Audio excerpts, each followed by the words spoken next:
So all India NEET PG counseling and choice filling has started. So what is my dream branch? What is my dream college? What is the update of my post NEET PG fitness transformation? NEET PG preparation करते हुए जितना fat percentage body पे चढ़ा था उसको कितना मैंने कम कर लिया है. And lastly, what is the future of this channel? What kind of content I will be sharing with you guys when I start my post graduation too.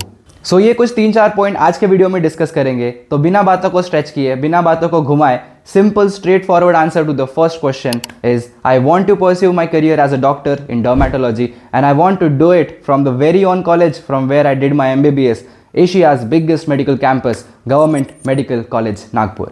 And ये डरमैट वाला डिसीजन मैंने अब जाके फाइनलाइज नहीं किया है. I made this decision after the completion of my internship. So I decided कि after 1 year of dedicated preparation, if I get a good rank, I'll take dermat. And if my ranks comes in between 5 to 10,000, I'll go for ophthalmology. But मैंने हमेशा से ये ज़रूर बोला है कि अगर हम अपने कर्म अच्छे कर रहे हैं, एफर्ट्स लगा रहे हैं, we are right on track and following a good approach, then the result will definitely be in our favour. But हमें इस चीज़ के लिए भी प्रिपेयर्ड रहना चाहिए कि if something doesn't go as we wanted then उसके बाद क्या. So that's why I made the plan A and plan B according to the rank कि मुझे इस रैंक पे मेरी बेस्ट ब्रांच कौन सी हो सकती है.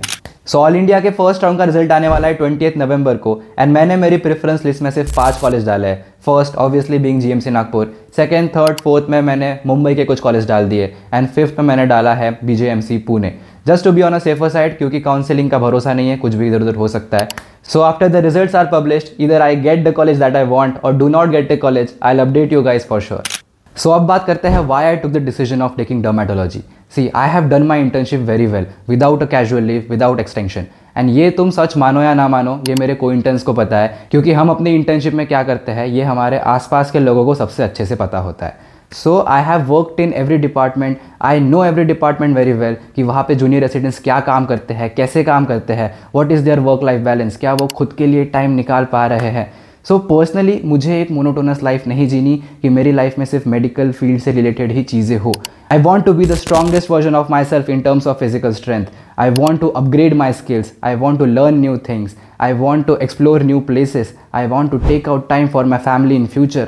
I want to take a good sleep to concentrate on all these things. So इसके लिए मुझे एक emergency branch नहीं चाहिए. And Dermat as a branch, I think satisfies all these things in my life. So that's why ये decision मैंने लिया, क्योंकि सारी चीज़ों को मद्देनज़र रखते हुए at the end मुझे ये सबसे best branch लगी खुद के लिए.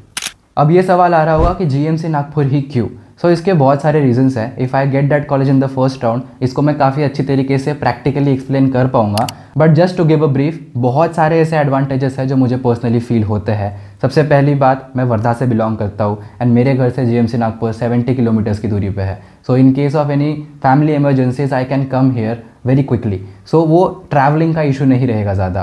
Second thing, expenses. If I go in to like much bigger cities like Pune, Mumbai, वहाँ पे एक्सपेंसेस ज़्यादा ही रहते हैं एंड हॉस्टल्स इतने अच्छे नहीं हैं कि मैं हॉस्टल्स में अपना सारा सामान अकोमोडेट कर सकूँ. I want to have a decent kitchen, क्योंकि मुझे डाइट का ध्यान भी खुद का खुद रखना पड़ेगा. साथ ही साथ अगर मैं यूट्यूब का सेटअप कुछ करता हूँ तो मुझे स्पेस की ज़रूरत होगी, तो मुझे तो बाहर ही रहना पड़ेगा. सो बाहर रहने के expenses in cities like Mumbai और Pune is way more than Nagpur. And दूसरी बात, मैं 25 साल का हो गया हूँ. इंटर्नशिप के अलावा मैंने कुछ नहीं कमाया है आज तक. So it's now time to take the responsibilities. माना घर वाले खुद से कुछ नहीं बोलेंगे, बट फिर भी अपनी रिस्पॉन्सिबिलिटी बनती है कि हम उनकी जो अधूरी ख्वाहिशें हैं उनको पूरा करना अभी स्टार्ट करें. And I have been in GMC Nagpur for almost 6 years. I know that place, I know my juniors, seniors, many of my batchmates are working there. So it would be easy for me to settle down there, क्योंकि मुझे काफ़ी सारी चीज़ें वहाँ की पता है. तो एक फैमिलियर एनवायरनमेंट में सेटल होना काफ़ी ईजी रहता है एज़ कम्पेयर टू एक डिफरेंट लोकेलिटी में जाके, एक डिफरेंट सिटी में जाके सेटल होना. Now coming to my post NEET PG fitness transformation. So जैसे ही नीट पीजी खत्म हुई थी, मैंने वापस जिम ज्वाइन किया. No parties, no celebration, no trips, even after the results came out. उसके बाद भी मेरा सोल फोकस था मेरी फिजिकल ट्रांसफॉर्मेशन करना, because I don't want to see myself weak in the mirror, to see myself out of shape. And मेरे लिए ये अभी बहुत इंपॉर्टेंट चीज़ हो गई है मेरे लाइफ में कि मैं अभी कभी भी आउट ऑफ शेप नहीं जाना चाहता हूँ. इसीलिए मैंने ये डरमैट जैसी ब्रांच ली जिसमें मुझे वर्क लाइफ बैलेंस मिल सके. सो शुरुआत की मैंने, फैट परसेंटेज मेरा बहुत बढ़ गया था, मसल मास कम हो गया था, स्ट्रेंथ बहुत कम हो गई थी. तो धीरे धीरे इन सब चीज़ों के ऊपर काम करना शुरू किया वापस. बट फिटनेस की एक ऐसी बात है जो नीट पीजी से इसको डिफ्रेंशिएट करती है. नीट पीजी में मैंने 1 साल पढ़ाई की, एक रैंक लाया, the rank will stay with me. But इसके पहले मैंने फिटनेस में भी तो मेहनत की थी, मैंने एक डिसेंट फिजिक अचीव की, बट फिर से ब्रेक आया, मैं वापस ज़ीरो पे आ गया। अब मैंने वापस से शुरू किया, मैं उस फिजिक की तरफ जाने लग रहा हूँ। बट यहाँ पे अगर मैंने वो अचीव भी कर ली, सो यहाँ पे जर्नी ख़त्म नहीं होती है। If we have to maintain and grow that body, हमें और ज़्यादा एफर्ट सामने लगाने पड़ेंगे। तो अभी almost I am close to completing 12 weeks of my fitness transformation and almost fat percentage drop down कर लिया है, स्ट्रेंथ बढ़ा ली है, लाइक वो डेफिनेशन जो आनी चाहिए थी मसल में वो धीरे धीरे अभी विजिबल होने लगी है। अब आते हैं लास्ट पॉइंट के ऊपर, what content will I be sharing with you guys in the future. तो जैसा मैंने बोला, मुझे एक मोनोटोनस लाइफ नहीं चाहिए, तो उसी तरह मैं अपने चैनल पे एक मोनोटोनस कंटेंट नहीं डालूंगा कि सिर्फ नीट पीजी के बारे में ही बात कर रहा हूँ। इसीलिए मैंने स्ट्रॉन्ग टॉक सीरीज़ भी स्टार्ट की कि पढ़ाई के अलावा भी जो माइंडसेट से रिलेटेड चीज़ें हैं, जो चीज़ें इंपॉर्टेंट है जिनके ऊपर फोकस करना चाहिए, जो मुझे लगती है कि वो शेयर करने वाली चीज़ें हैं, वो मैं उस सीरीज़ में बात करता हूँ। तो इसी तरह आगे पोस्ट ग्रेजुएशन में भी बहुत सारे नए नए एक्सपीरियंसेस मुझे मिलेंगे, जिनको ऑब्वियसली कुछ अच्छे भी रहेंगे, कुछ बुरे भी रहेंगे, बट वो शेयरेबल कंटेंट रहेगा जिससे हम एक्चुअली कुछ सीख सके।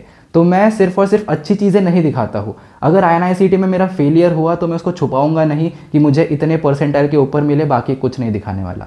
I have shown you my results, I have shown you the number of corrects, मैंने कितने नेगेटिव किए, नवंबर में क्या आया था, मई INI में क्या आया था। So I do not fear from my failures and I do not hesitate to share my failures with you guys. So आज के वीडियो के लिए बस इतना ही था। I hope you found something useful in this video. If you have any other doubts, queries related to anything, you can comment down in the comment section below. And साथ ही साथ एंड में यही बोलूँगा कि I am very thankful to you guys for showing the support. जो भी आप अच्छी चीज़ें बोलते हो, it means a lot to me. So see you in the next one then. Till then, Jai Hind and keep being strong.